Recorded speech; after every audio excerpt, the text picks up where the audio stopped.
Only during the mating season do the males get a little testy and see anything and anyone as a potential rival.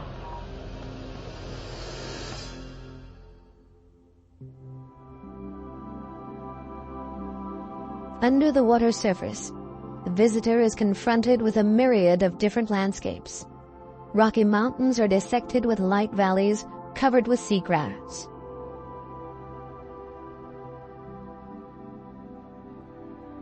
The seagrass meadows are home to an astonishing array of animals and plants, and their dense roots help to stabilize the sea floor.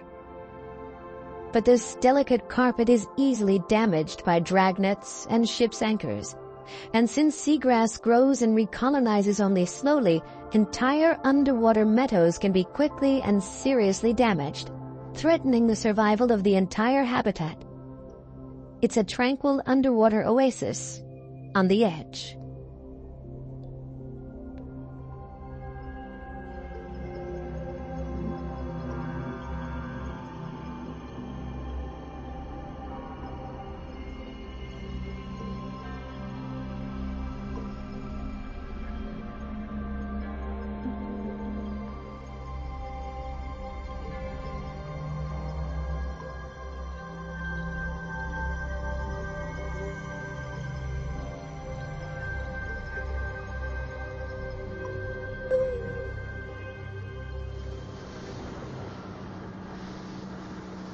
But there is a completely different underwater world, one hidden from view. Fred and Will prepare to meet a particular challenge, a journey into the deep, with no easy escape to the water surface.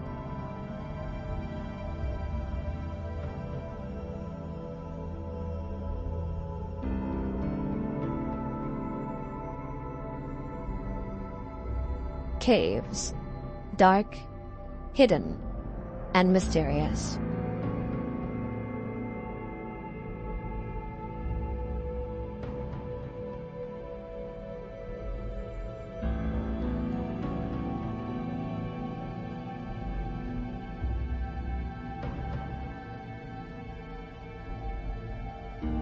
This is a world that puts high demands on the abilities of the free divers. The entrance alone lies 20 meters below the surface. It harbors a bizarre spectacle. Stalactites and stalagmites are witnesses of a bygone age when this cave lay suspended high above the water surface.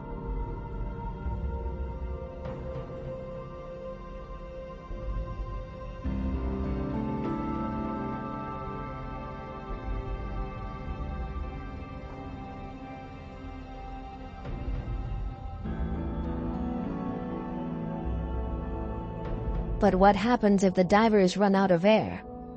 It is impossible to resurface right in the middle of the cave. But there is a secret air-filled chamber.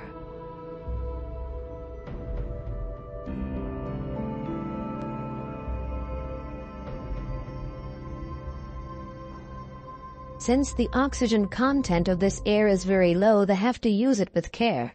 The divers cannot afford to waste this precious reserve. They will need it for the return journey. Nevertheless, the divers can go on small excursions from here. For the flexible free divers, this maze of stone doesn't pose a threat, but a diver with air tanks might find himself in peril. The cumbersome equipment could get caught in the nooks and crannies. The divers find no signs of life in the darkness of this cave. Time to make the journey back to the cave entrance, back to fresh air.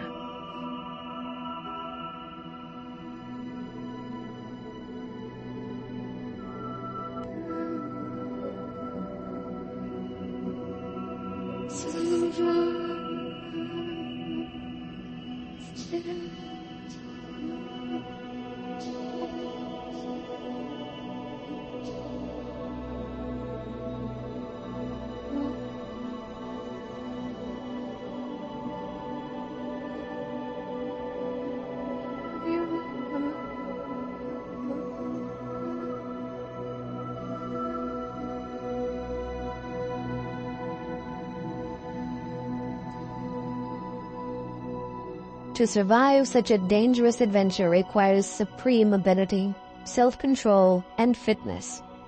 It is nothing for the faint-hearted.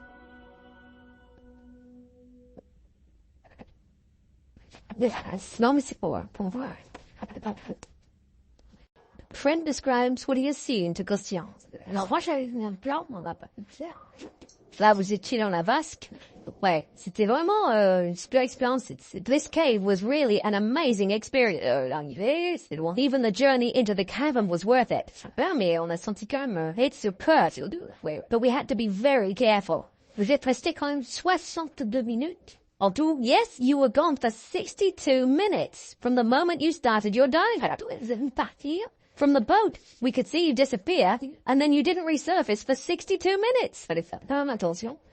Et sinon, tout massif de... We had to be careful. It was a little dicey getting through that maze of stalactites and stalagmites. But it was an amazing experience. These stalactites and stalagmites are proof that this cave was above the waterline, around 12 to 15,000 years ago. The sea level was about 120 meters lower then. All of these caves that you can find around here, including the famous Cascade Caves with its ancient cave paintings, now have an underwater entrance. But now they're slowly back on their way up. If you're interested, I know Pierre Chavaldonnet, who's a cave specialist. We could visit him. I think he'd be very interested to meet a free diver, because they have trouble trying to collect samples from some of the caves. So he works on the fauna of these caves. They have to dive with air tanks, and that produces a lot of bubbles, which can destroy the fragile cave ecosystems. We can go and talk to him. Yes, good idea. I'd be really keen to meet him and get a chance to see that.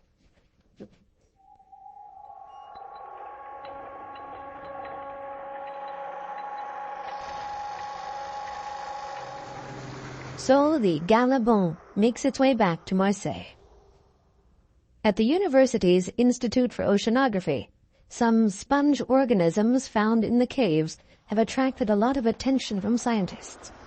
It is thought that the sponges produce a certain toxin that could be beneficial in the treatment of illnesses like cancer and AIDS. Fred is on his way to find out more.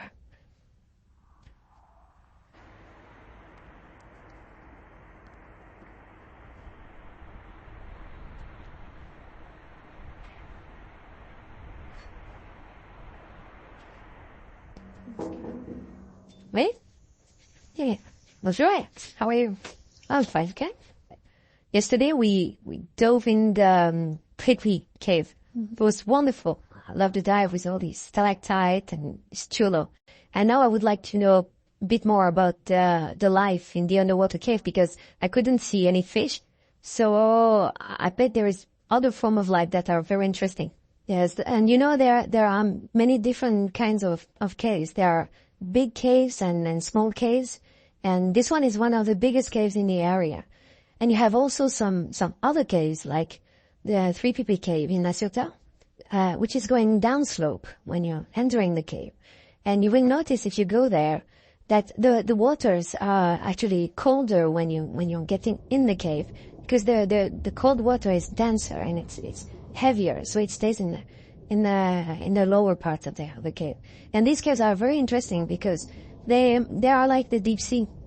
You know, in a cave you have no light, you have almost no currents, and therefore you have almost no food coming in to the animals living in there. And we don't have all the, very often the occasion to go to the deep sea. So this is an opportunity to put our tanks and go in those caves and study animals that otherwise can only be studied with submarines and or robots. So can you actually stay a long time underwater and long enough to to get to the very end of those long caves to collect